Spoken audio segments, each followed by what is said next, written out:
Good evening, everybody. Thank you for watching the class from the comfort of your homes. I hope that you bring any questions or comments with you next week when we meet again on Monday at our usual time, 4:30. So this is what we're going to be talking about today or tonight. We will first talk about the diversity of children in our classrooms. And then we're going to discuss multiple intelligences, Gardner's theory of multiple intelligences, as well as learning theories, learning styles, and we will talk about the implication for these multiple intelligences and learning styles as we talk about differentiated instruction for all of our students in the class. So as we begin to think about children in the class, we know that some of our students are children with disabilities. I think your text does a pretty good job, a very thorough job of describing the various disabilities as outlined by IDEA and describing specific classroom modifications for them. Chapters 3 and 4 in your text are where you'll find that. If you haven't read it, you might want to take a look. So we're not going to review all those children, but please let me know next week if you have any questions about children with disabilities, their particular disability. And I know that you're also getting a chance to study one particular disability in depth. We're also going to be thinking about whether we're a special education teacher or a general education teacher. We know that the diversity in our classes in both public school as well as private and parochial schools also include children who are gifted and talented. And let's remember that children who are gifted and talented may also fall into some of the other classifications of diverse students. They may also potentially have some form of disability. We're going to address gifted and talented students a little bit more in a few minutes. We also know that in our classes we have children who are called typically functioning.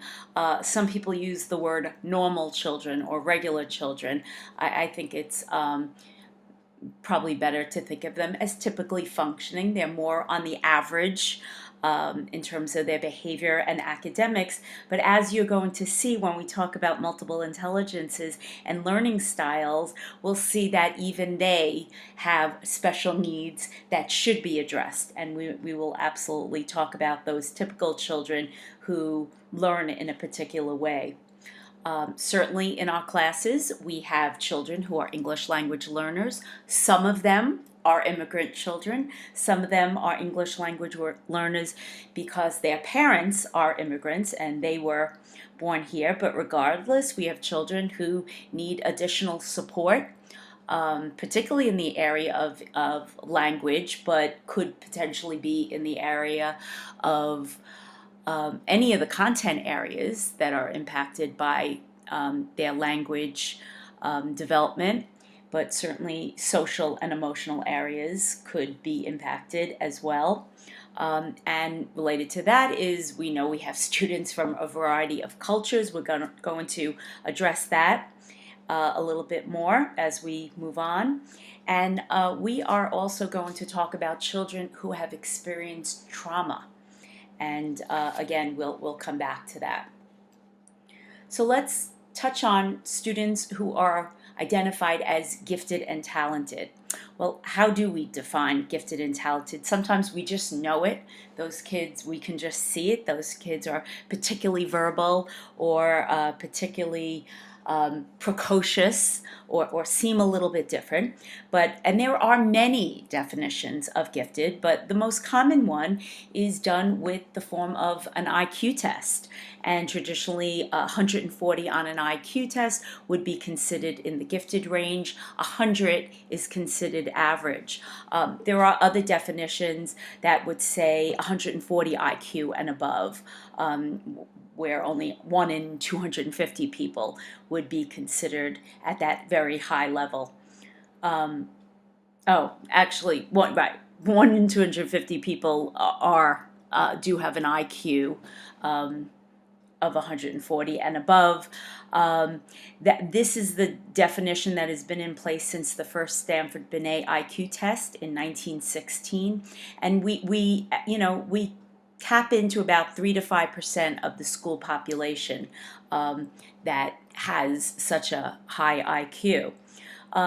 A different perspective is the Marlin definition, which came about in 1972, and this is a much more inclusive definition, and we say that a student is gifted if they are achieving exceptionally in any of these 6 areas: general intellectual ability, specific academic aptitude, they're just doing well in math or science, they could be creative or productive, leadership ability, visual or performing arts, psychomotor ability, so anything physical. It could be a dancer, it could be somebody who plays sports. So as I said, this is a more inclusive definition rather than just thinking about IQ or intelligence as a way to define intelligence. Moving on, we have Renzulli's 3-ring definition of giftedness, and he said that a student is gifted if they are meeting all 3 of these criteria: above average intelligence, exceptional creativity, and task commitment. Those students who just don't give up, and they persevere until a solution is found. And Renzulli found that when we include when we talk about above average intelligence, he felt that the 140 IQ baseline was much too high, and so he felt that we need to be including not just 3 to 5% of those students with exceptional IQs, but he felt that 10 to 15% of our highest achieving students on their academic, not achieving the highest IQ points, 10 to 15% of the top students. So that would be students in the 85 to 90 percentile rather than just 97 to 100 percentile. Would be included in above average intelligence. So again, this is a much more inclusive definition, and although experts in the field of inclusion do believe in this, we still see in many, many schools that the criteria for including students with disabilities is based on IQ alone. If we think about how we address students who are gifted and talented, the traditional approach is pull out a special program, a gifted program once a week, perhaps twice a week. Although this is the traditional approach, and the more and research demonstrates that heterogeneous grouping, differentiated instruction within a typically functioning classroom, a general education classroom, can meet the needs of gifted children even better than those pull-out programs. We still find many, many schools aren't really differentiating as effectively as they should within the classroom, and that children are still pulled out, and I think a lot of parents like that because they feel that their children are particularly addressed in terms of their needs. The challenge with that is that if they're only being pulled out for an hour a couple of times a week or maybe once a week, where's that challenge the majority of the time? And that's why it's so important to think about differentiating for all our students in the classrooms all the time.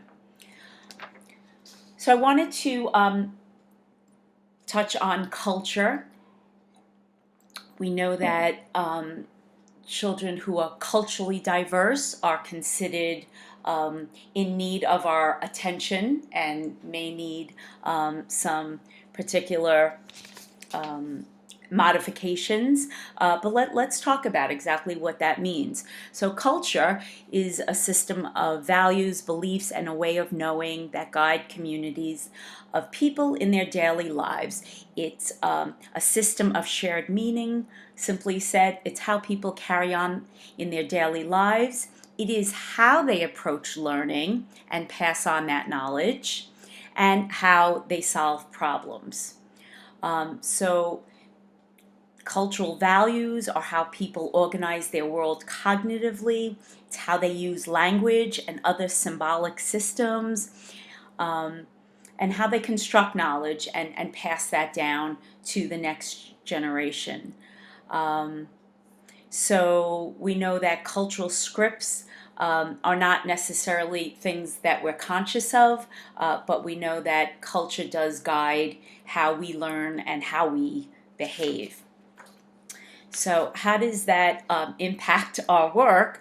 Certainly, we see cultural differences in terms of students' religion, ethnicity, their family styles, their immigrant status, and certainly their language. So, I don't think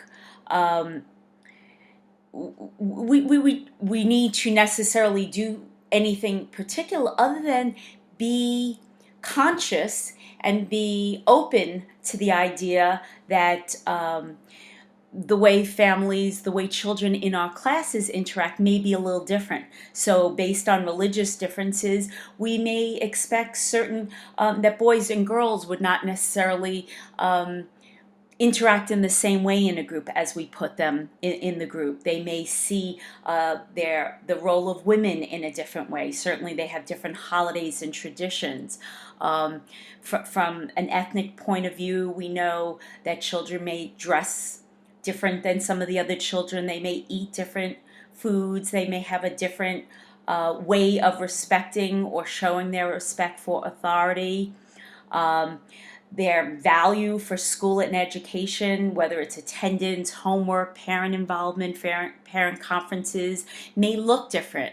And I'm not saying more or better. I think all families care deeply about their children, but they may think that in terms of education, that it's the responsibility of the teacher, and I don't need to be involved because it's the teacher's purview. So it may look like a family is not necessarily as caring or involved as we might want, but instead it's a family's way of showing respect to the school by saying, you've got this now, the child is in your domain, and we'll take care of the home domain.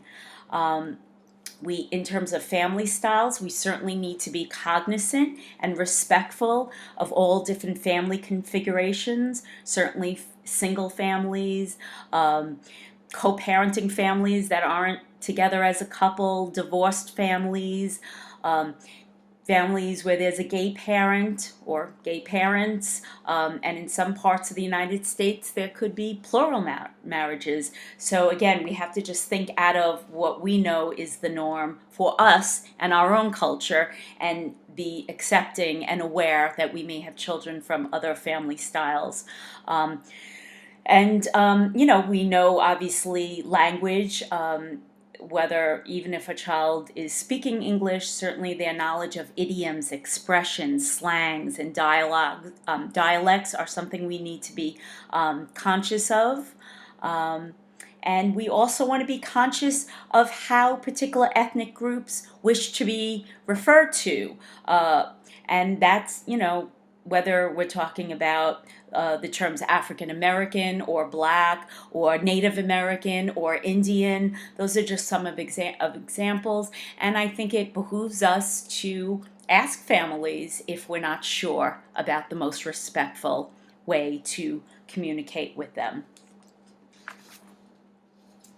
One major difference that we see between in our cultures is the concept of individualism versus collectivism, and this definitely has an impact in our school. So, an individualistic culture thinks about the focus on the individual is the most important, as opposed to a collectivist culture, which focuses on the group well-being as the most important thing.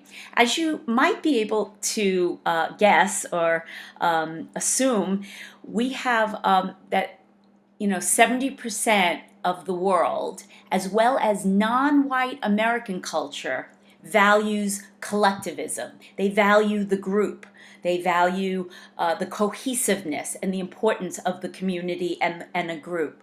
Whereas white American culture values individualism, competition, being first, being best. In fact, American is the most, white America is the most individualistic of all cultures. So we know in American schools we value independence and individual success. And some of the common American slogans that we have in our country are stand on your own 2 feet, every man for himself, the squeaky wheel gets oiled, whereas collectivist proverbs are no task is too big when done together, many hands make light work, the nail that sticks up gets pounded down. And of course, it takes a village to raise a child. So there is an inherent or cultural difference in how we see, what's the most important thing, looking out for the good of the group or the good of the individual. And this certainly impacts our role in the classroom. And our expectations, though we are shifting as an American culture, and we're starting to be a little more cognizant of the rich diversity of cultures in our schools. We're seeing more cooperative learning, seated in clusters instead of rows. That is a very collectivist approach. We're starting to see community meetings in school, class meetings, social skills groups, conflict mediation, anti-bullying programs. These types of programs are absolutely adhering to a more collectivist approach. Let's look at the whole. There are some schools that don't have winners in sporting activities. Everyone wins, as opposed to just we're looking for one winner. Some schools, everyone gets a trophy for participating. There are even some schools now that are doing away with ranking and the valedictorian.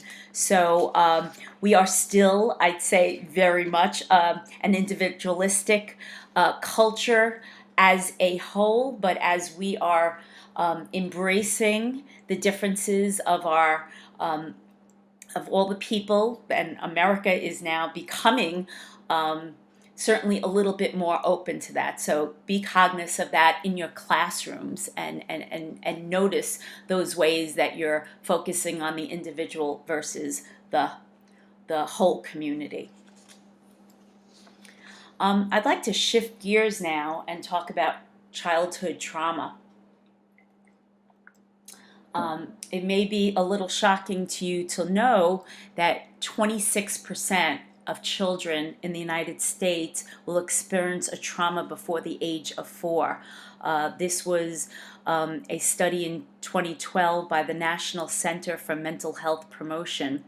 There is actually other research from the Adverse Childhood Experiences study in 1998 that suggests as many as 1 in 3 children have early trauma. So take that in for a minute.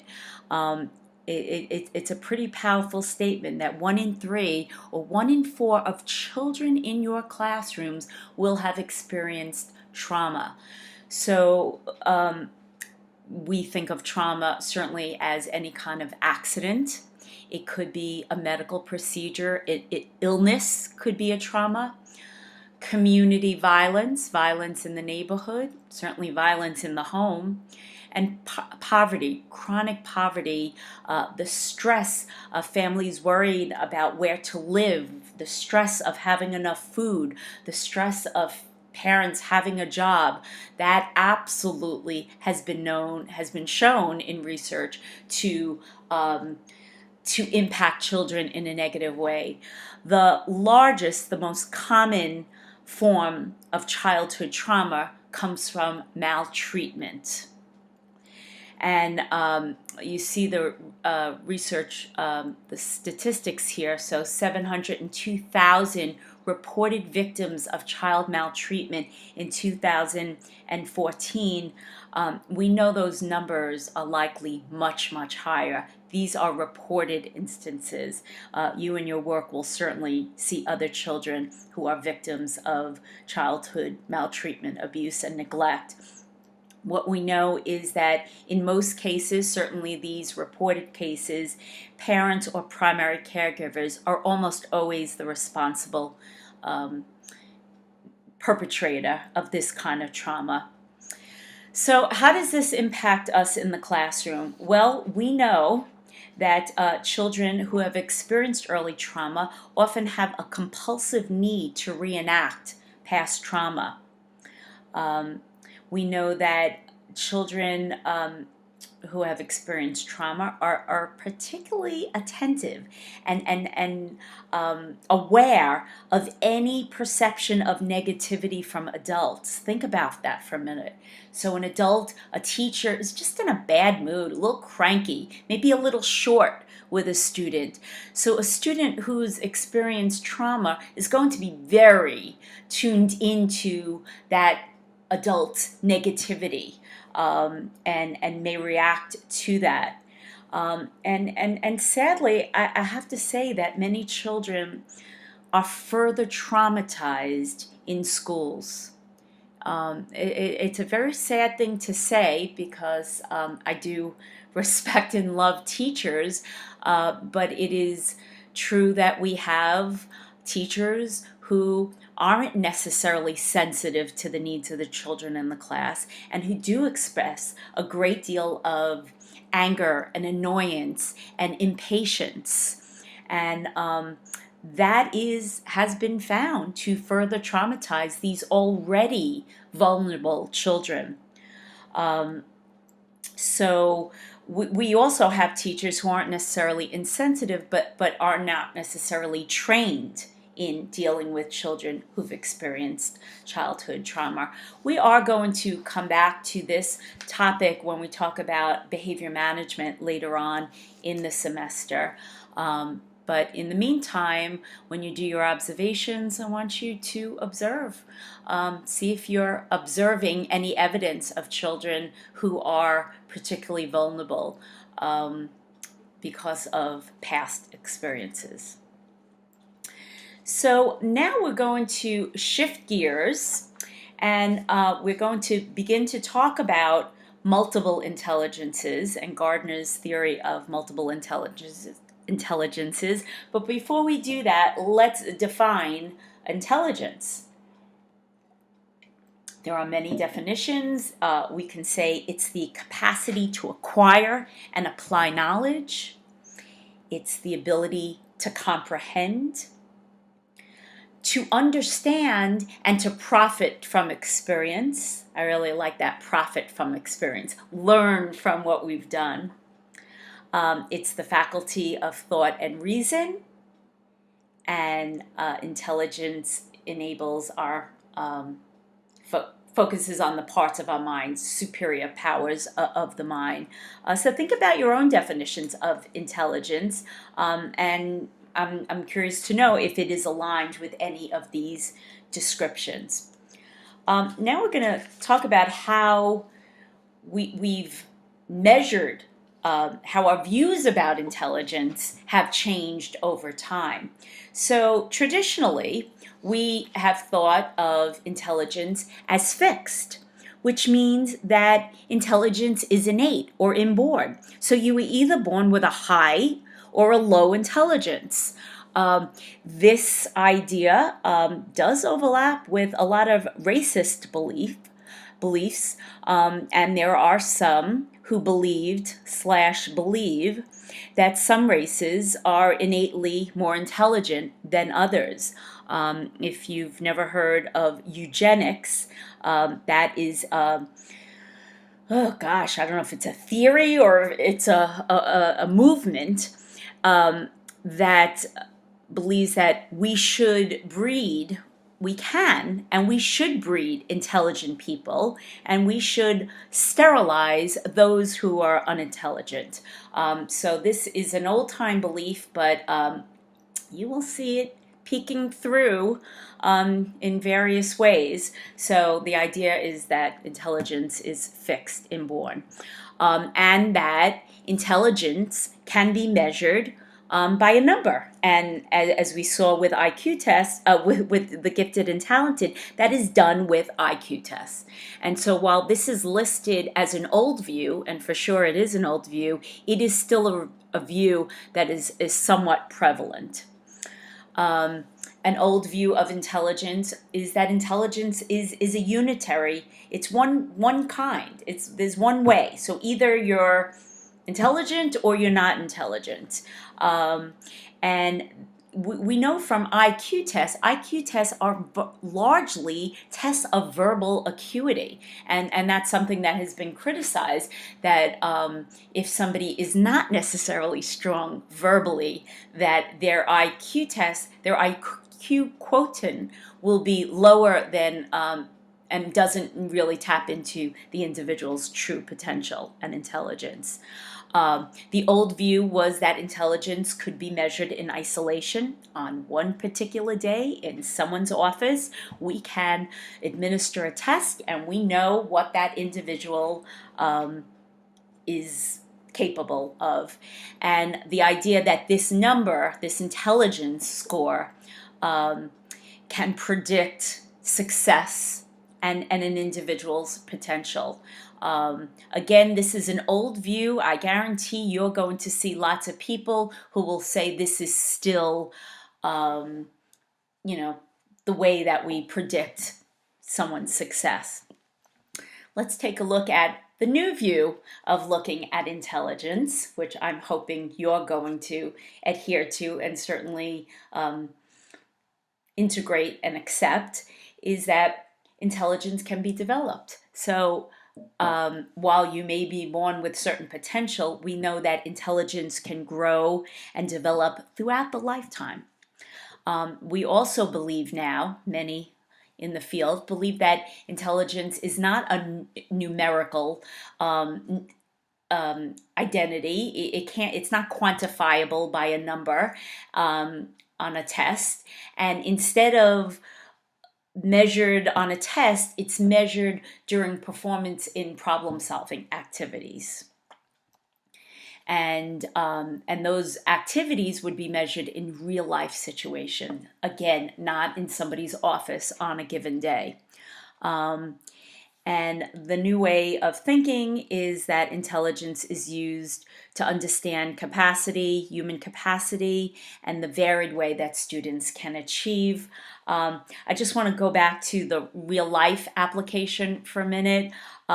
We know that a farmer, for example, who may not have formal education in terms of geometry. I have no doubt that there are many farmers that have gone to college and have very strong education backgrounds. But let's take a farmer who is not formally educated in geometry and doesn't necessarily know the words for various shapes or formulas. But that farmer knows how to purchase just the right fencing material for an enclosure of a particular size to be available for the animals in that. So what I'm saying is that farmer who doesn't have the words or the formula can still figure out and problem solve in real life. And we would now say that farmer has great intelligence in terms of spatial intelligence and perhaps logical mathematical intelligence, as we're going to now move on to that. So you may or may not have ever heard of Howard Gardner, his theory of multiple intelligences. He first wrote about this in a book called Frames of Mind in 1983. It was a groundbreaking book because we really look at children's abilities much more broadly. And Gardner said that intelligence is the ability to solve problems that one encounters in real life. It's the ability to generate new problems to solve, and it's the ability to make something to offer a service that is valued within one's culture. So we see a much more generic, as well as inclusive form of intelligence, as you've probably read from your the article, actually the chapters, the Armstrong chapters this past week. Howard Gardner initially identified 7 intelligences and later added 8. Now, there are a lot of other people who've added on and suggest that there are even more intelligences, but we're going to focus right now on Gardner's multiple intelligences. So he said, Howard Gardner said that everyone is born with all 8 intelligences. All are modifiable and teachable. And he said that the development of multiple intelligence is dependent on certainly your biological endowment. So there is an innate component. Certainly, people are born with certain greater abilities in certain areas than others. It is certainly dependent, the development of multiple intelligences is also dependent on an individual's personal life history, as well as cultural and historical backgrounds. So those kinds of experiences that are valued in a particular culture, or those kinds of experiences that a person has a chance to experience within a particular culture, is a piece of what gets developed and how. Gardner felt that there are many ways to be intelligent within each area of intelligence, and that most complex tasks actually require the use of several intelligences. For example, playing the piano, I guess we, most likely just say, that's a musical ability. But he would say that it requires at least 3 intelligences. Certainly musical intelligence for the ability to follow music and keep time. You would need bodily kinesthetic intelligence for manipulating the keys, the fingers, and your feet while playing the piano. You need spatial intelligence for determining the relationship between the keys and the sounds they produce. And we can also think of playing the piano involves interpersonal intelligence. If you're playing with other people, you need to be able to read the facial and body cues from your bandmates during a performance. We can say it involves intrapersonal intelligence if an individual is creating music, writing music that is personal and has significance. So that's just an example of how any particular ability might tap into multiple intelligences. But we also know that individuals may be particularly strong in certain areas, but he would say that we all have all the capabilities, we have potential in all the areas. We have all 8 intelligences, and we have the ability to develop all 8 intelligences.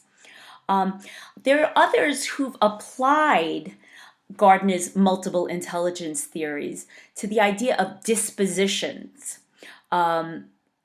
So they would say that individuals with a particular intelligence have a sensitivity to a certain type of intelligence, or an inclination for that kind of activities within that area of intelligence. And with the right environment and under the right circumstances, that inclination to use that intelligence would take place in a variety of contexts. So you can certainly take a look at this chart. You can stop the video if you'd like and read through it carefully. I will also post this I have posted this slide on the Moodle if you'd like to save it and look at it for future. But let's just take a look quickly at the verbal linguistic intelligence. So we know that an individual who has a strongly developed verbal linguistic linguistic intelligence is very sensitive to sounds, meanings, structures, and the styles of language. These people have an inclination for speaking, writing, listening, and reading. And their ability will translate into what they choose to do in life. So, in terms of speaking effectively, they may be a teacher, a religious leader, a politician. Writing effectively, they could be a poet, a journalist, a novelist, co-writer, copywriter, an editor, and so on. So these shouldn't pigeonhole anybody into a career, but we'll see the natural inclination for them to choose careers that meet these preferences or sensitivities or dispositions. I'd like to shift now to the idea of learning styles, which is a little bit different, certainly similar to the idea of multiple intelligences, but we're going to see that it's a little bit different. So learning styles can be defined as the way the brain perceives and processes what it needs to learn. There are actually over 71 models of learning styles. So I've already shared with you the VAK model, the visual, auditory, and kinesthetic model. We took that learning styles inventory on the first day of class. And I want to just tell you about one other form of learning styles that's very, very popular, or certainly has been popular, I would say, since the 1970s, is the idea of left brain, right brain dominance. So we would say someone whose left brain is very analytical, very mathematically inclined, very into facts, very specific, and somebody whose right brain tends to be a little more creative, holistic, certainly somebody who's into the arts, somebody who's a little more open-ended or more emotional. So again, these are just, two different ways that we think about defining somebody's preferences or dominance. And again, learning styles have been talked about actually for about 50 years. This went back before Gardner and has been quite popular in classrooms. We now see these terms, the word learning styles, that we have to be cognizant of the various learning styles in our classroom. This idea has been very popular for quite a while. But I will say that there has been increasing pushback on the concept of learning styles by psychologists, neurologists, neuroscientists, and sociologists who have found that there's actually there's a lacking of empirical evidence to show that these learning styles are actually exact or validated and real. And I think the problem of having so many different models makes it a little harder to say they are or they aren't real. That said, I would say most teachers do acknowledge that students have different styles. They see it, it's very obvious, and many teachers are really trying to be cognizant of that. Here's another model that I kind of like this one because it includes the environmental stimuli, and I do see kids who are particularly sensitive to sounds or to light or to the temperature or the physical area of the room. So I guess it's up to you whether you want to wait for the empirical evidence to be in to say there is a difference, or you want to accept all the anecdotal evidence by teachers over the course of years who say that there are actually differences in the way students learn. I do think it makes sense for us to understand the different ways for them to learn, whether it's verified by data or not. We do see it when we observe children that some will learn better individually. Some will learn better in pairs or in small groups. And certainly the time of the day and the temperature and the lighting and so on does seem to impact certain children. So I do think it behooves us to be sensitive to that. Um, Now, Gardner made an important point. He made a point of saying that multiple intelligences and learning styles are not the same thing. And he specifically said that that the concept of style designates a general approach that an individual can apply equally to every situation. And by contrast, an intelligence is a capacity that is geared to a specific situation. So he distinguished, he said, learning styles is your general approach. So if I am a visual learner, I'm going to apply that visual learning to everything I do. And whereas multiple intelligence is, he says that there are so many different capacities and we apply these different capacities to different problems in different situations. And Gardner would say that there is actually there is research that supports the idea of multiple intelligences. And Gardner gives an example that there's no evidence to suggest that a person with highly developed spatial intelligence is going to show that in all aspects of life. So they're not going to wash the car spatially and think spatially and socialize spatially. And he would also say that multiple intelligence is a cognitive model to describe how you use your intelligence to solve problems and create products, and that learning styles is more of a sensory model. I think for our purposes, it doesn't matter. I don't think it matters so much, the distinction. I think it's important to think about it. And if you're really detail oriented and think about, it's really important to distinguish between multiple intelligences and learning styles, feel free to dig in more to that. I think that most educators don't distinguish between that. These terms may be used somewhat interchangeably. For me, the important thing is that our job is to be sensitive to the different ways that children think and process information in our classrooms. Carol Ann Tomlinson uses the term, instead of learning styles, she likes the term learning profile. Carol Ann Tomlinson is the guru of differentiated instruction. And she said that learning profile is not the same as a learning style, but rather a learning profile is an umbrella that includes an individual's style, an individual's multiple intelligence preference. It also includes culture and gender. So she is embracing both the learning styles and the multiple intelligences, as well as other factors that impact how children look at the world and how they learn it. She also says it's fluid and not fixed, a learning profile, and we must be very, very careful not to pigeonhole a student into one type of learning, and understand that children's thinking changes over time.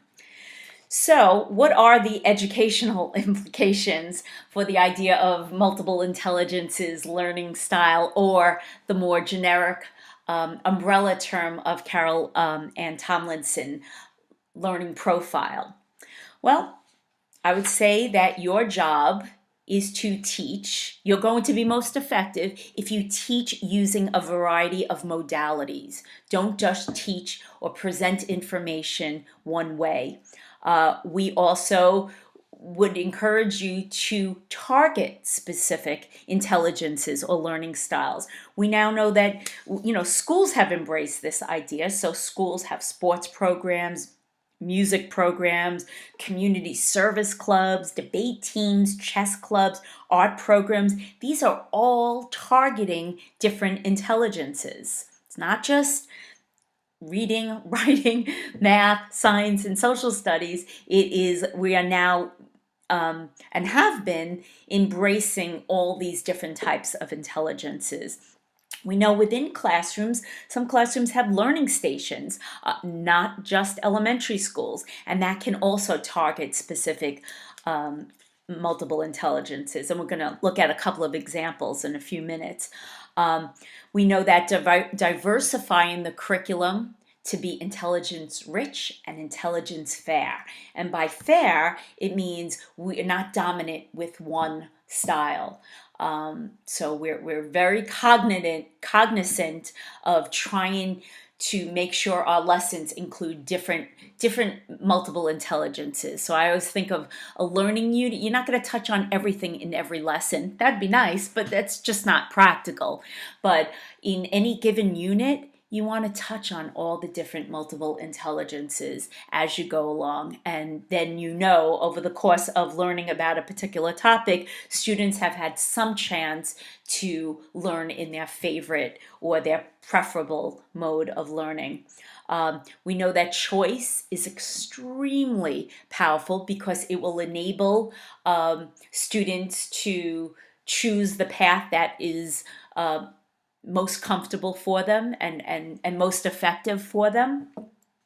And we know that when teachers do these things, when they differentiate and they are thinking about the different intelligences, using the different models, we have less special ed referrals.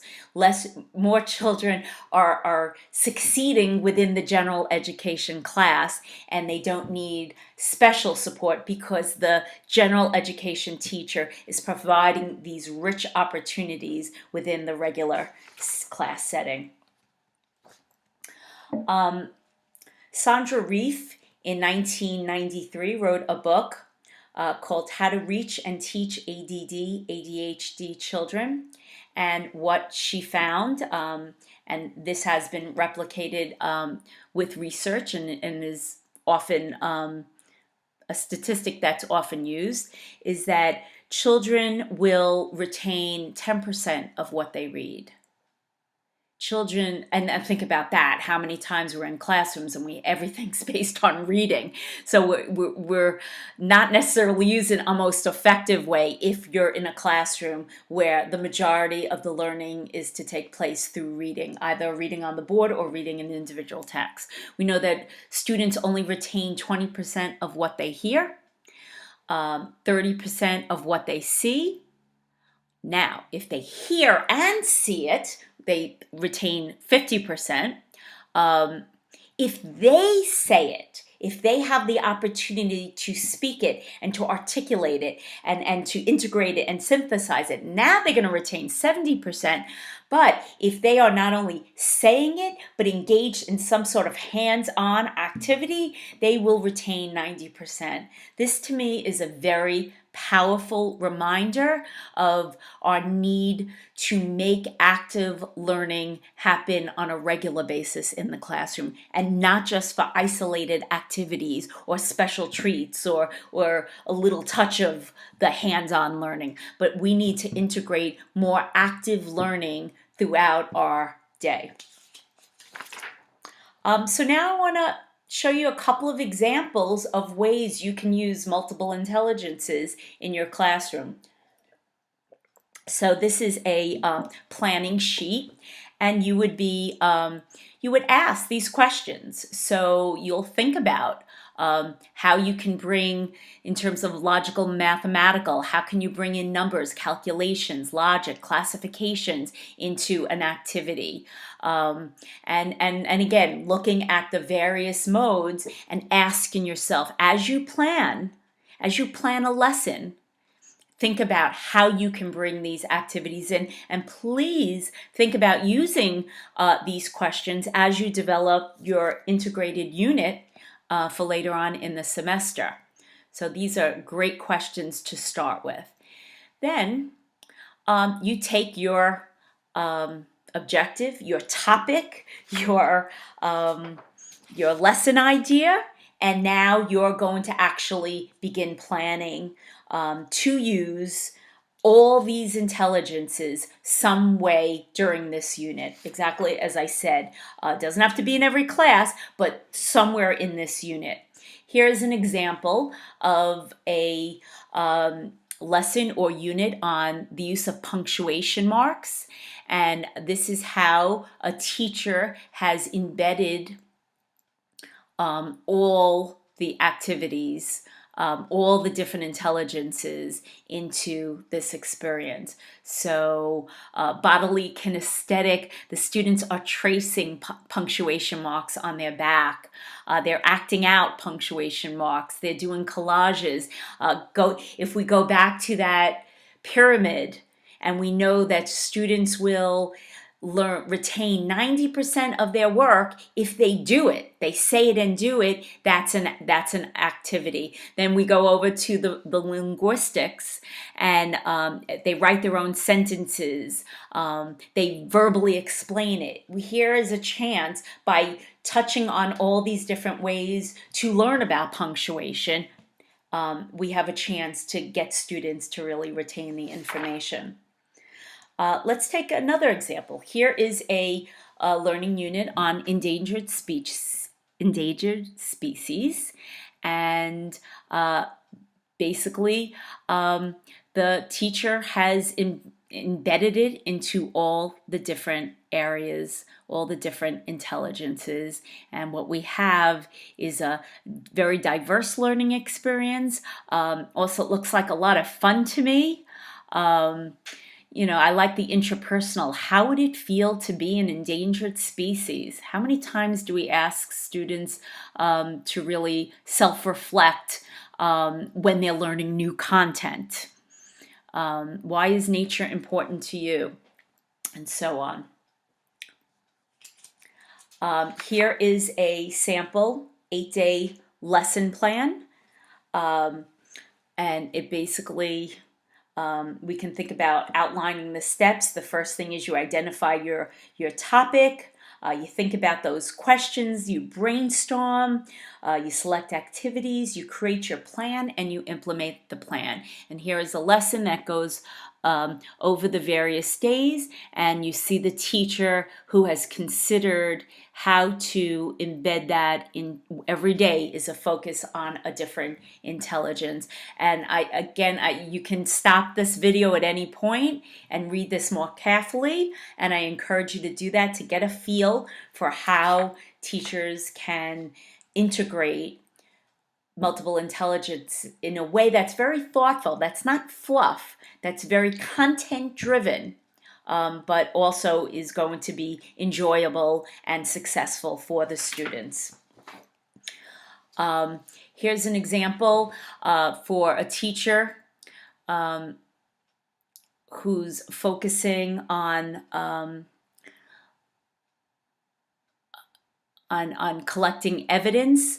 So this is logical mathematical intelligence, because we're looking for logic.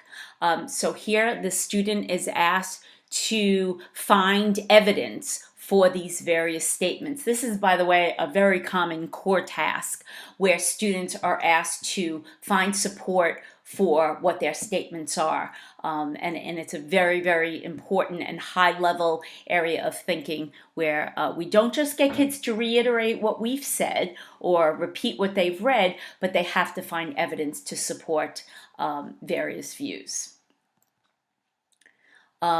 This is a great activity because it asks students to reflect on what we call metacognition skills. So metacognition skills are,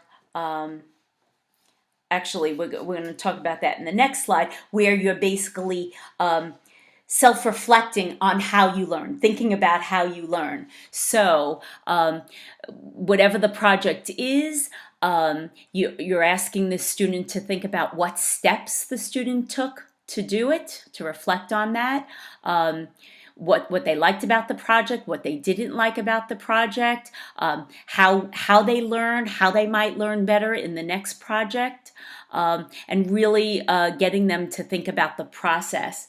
One of my, it just reminds me of when a student answers a question incorrectly, we typically say no, and then we move on to the next student who might be able to give us the answer that we're looking for.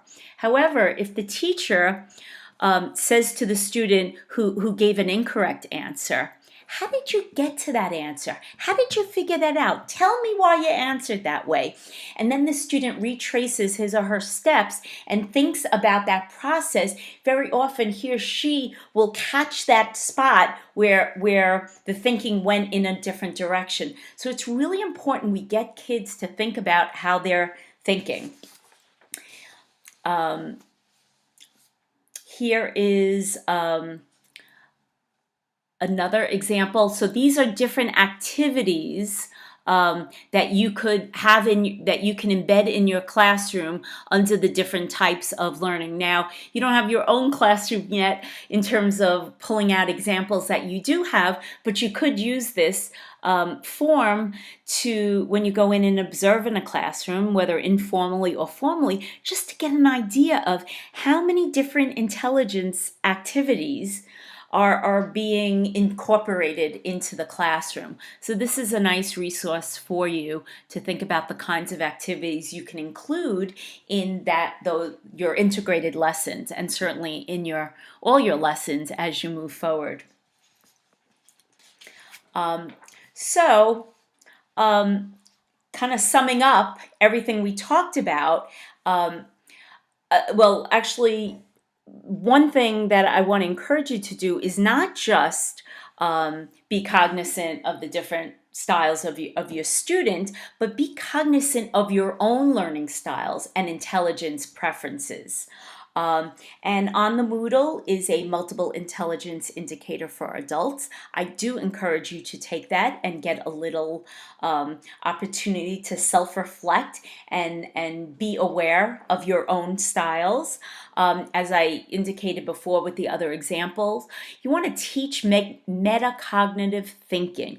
You want to teach students to think about their own thinking. Help them to understand about their own learning styles and their own intelligences. Help them interpret their own behavior in learning. Give them an opportunity to be greater aware. We can't always give students every piece of information. It's their job to get the information. And this day of technology, where the information age, where every piece of information is found on the internet or other sources, we know that our job is not to impart all the knowledge of the world. Our job is to teach students how to think and how to access their learning the most optimal way.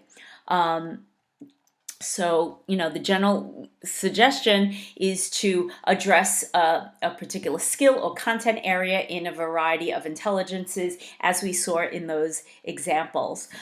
So next week, we're going to continue the application of multiple intelligence and learning styles in our classrooms as we address various strategies and models for differentiation.